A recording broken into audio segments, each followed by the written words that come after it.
Salut à tous, c'est Récap de film. Aujourd'hui, nous tournons le film Assassination Classroom, un live-action de 2015. Nous sommes d'abord dans un avion en train de regarder des soldats sauter d'un avion. Ils sont en mission qui consiste à s'infiltrer dans un lieu et à trouver un objectif. Lorsqu'ils sont à proximité, certains soldats sont enlevés et la panique se répand. Les soldats combattent ce qui semble être un monstre avec des tentacules. Leurs caméras s'éteignent. Puis nous nous rendons dans un bureau, où deux hommes parlent de l'importance de maintenir le fonctionnement de certaines écoles. Nous entrons dans une salle de classe de cette école, où il y a beaucoup d'enfants avec des pistolets factices.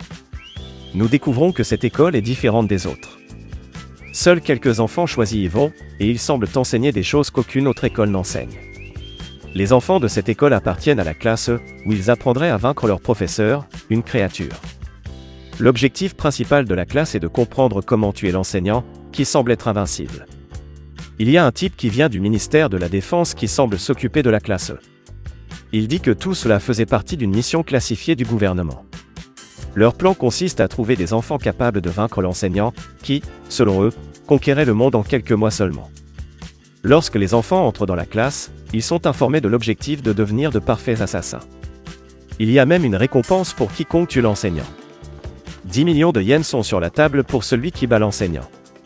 L'enseignant est une créature avec un visage souriant presque permanent avec des tentacules. L'école a d'autres classes normales, mais l'essentiel ici est de tuer le professeur emoji souriant. Ils enseignent les différentes façons dont les enfants doivent le faire. L'enseignant, cependant, a des moyens de toujours se débarrasser des attaques. Les enfants commencent à s'affronter au début parce que certains d'entre eux veulent être les premiers à réclamer l'argent. Ils tentent différents pièges à l'enseignant, qui tombe délibérément dedans et explique aux enfants comment il survivra. Bien que les enfants veuillent le tuer, certains d'entre eux commencent à l'admirer.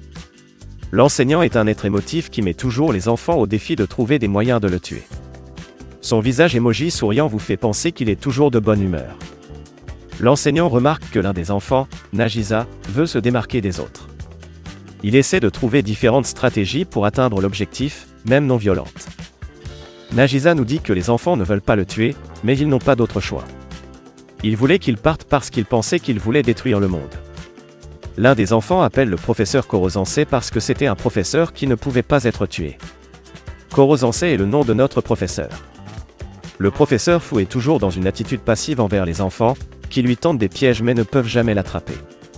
Nous découvrons que Korosansei a quelques humeurs différentes du sourire. Le sourire est comme son option par défaut. Nous rencontrons ensuite Karma, une élève qui avait été suspendue de la classe auparavant.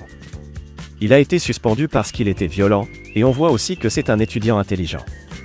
Il vient avec ses façons d'essayer de tuer Korosansei. Nous apprenons que Korosansei peut voler et a le pouvoir de voyager où il veut à grande vitesse. Il propose de nouvelles façons d'enseigner aux enfants que leurs actes ne le tueront pas. Le lendemain, Korosansei fait le cours de cuisine et embarrasse Karma avec une robe et des figurines pour ses ongles. Karma sort et semble battu. On apprend qu'il a souvent des ennuis. Son père le soutient et essaie d'être compréhensif avec lui.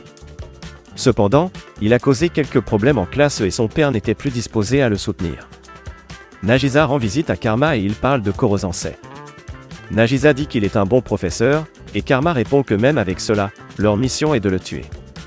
Korosansei sort de nulle part et écoute la conversation. Karma continue d'essayer de trouver des moyens de le tuer. Pendant ce temps, dans une salle de guerre, nous voyons des généraux parler de la façon dont Korosansei est désormais un problème pour le monde entier. Il semble créer des problèmes. Ils ont calculé qu'il prendrait le contrôle du monde dans quelques mois s'il ne trouvait pas un étudiant capable de le tuer. Le gars du ministère de la Défense a ensuite présenté un nouvel élève à la classe, une machine à intelligence artificielle. L'IA déploie ses mitrailleuses et fait de son mieux mais l'enseignant est toujours capable de survivre. Les autres étudiants attachent la machine parce que leur pistolet ne les laisse pas apprendre dans le reste des cours. La machine évolue et devient aussi une application pour s'entendre avec le reste des élèves. Il dit aux enfants qu'un nouvel élève arrive. Le nouvel étudiant est un ninja. Il entre par le sol et défie Korosansei dans un combat après les cours. Le gamin a l'air puissant. Il s'appelle Itona. Itona a également des pouvoirs de tentacules. Le professeur change d'attitude et devient agressif. Il s'aperçoit que le petit nouveau est capable de lui faire du mal. Cependant, Korosansei peut vaincre Itona.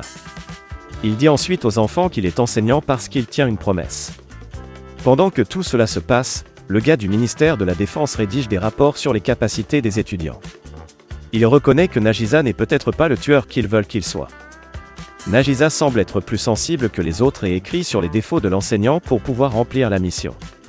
Le gouvernement engage alors un professeur d'éducation physique pour monter le jeu contre le professeur. Il les fait suivre une formation, mais c'est méchant avec eux. Il frappe une fille en disant qu'elle veut leur apprendre la discipline. Il défie le gars du ministère de se battre avec un vrai couteau, et le combattant doit être l'un des étudiants, Nagisa. Le ministère de la Défense dit aux enfants qu'ils ne doivent pas être condamnés. Qu'ils devraient pouvoir décider de choisir ou non le couteau. Il donne le couteau à Nagisa, qui le bat sans combat. Il fait ensuite l'éloge de son professeur Koro-sensei. Le lendemain, un étudiant donne du poison à Koro-sensei, qu'il accepte. Il le boit mais dit que cela ne l'affectera pas. Il garde une attitude passive-agressive envers les étudiants, disant qu'ils n'ont toujours pas assez pour être de vrais tueurs. Il les emmène dehors et fait une manœuvre de vol qui rend même nerveux le gars du ministère de la Défense. Il dit qu'il est un être supérieur qui ne peut être vaincu. Il sort ensuite de l'école et emmène ses élèves avec lui pour leur faire découvrir différents endroits du monde. À la fin de l'année, l'enseignant a félicité ses élèves pour avoir atteint leurs objectifs à l'école. Il semble que les enfants étaient tous devenus de bons élèves. Ils sont devenus des experts en mathématiques, en langage, en robotique et en construction. Ils étaient heureux de la fin de l'année scolaire mais débattaient toujours de la manière d'atteindre l'objectif de tuer Koro-sensei. Nagisa rencontre une fille qu'il aimait et lui parle. Il semble qu'il ait surmonté sa timidité. Certains des enfants se sont souvenus des temps frais de cette année scolaire avec Koro-sensei sur le toit de l'école. Il y avait des feux d'artifice dans le ciel. Le lendemain, ils ont révélé le projet qu'il avait construit pour tuer Koro-sensei. Ils pensaient avoir trouvé un moyen de vaincre ses capacités. Les enfants ont mis leur plan en marche pour lui couper les tentacules et lui tirer dessus. Koro-sensei a été impressionné, mais a simplement changé de forme et est passé en mode défensif. Juste après cela, certains des enfants sont tombés malades à cause de la fièvre. Le professeur d'éducation physique est revenu avec des hommes armés. Il a dit au gars du ministère de la Défense qu'il avait empoisonné les enfants avec des boissons pour les rendre malades. Il a dit qu'il serait mort 3 jours plus tard s'il n'avait pas bu l'antidote. Itona a attaqué les enfants, mais Nagisa a pu courir avec le professeur et Karma à travers un sentier. Les enfants sont retournés à l'école pour soigner les malades.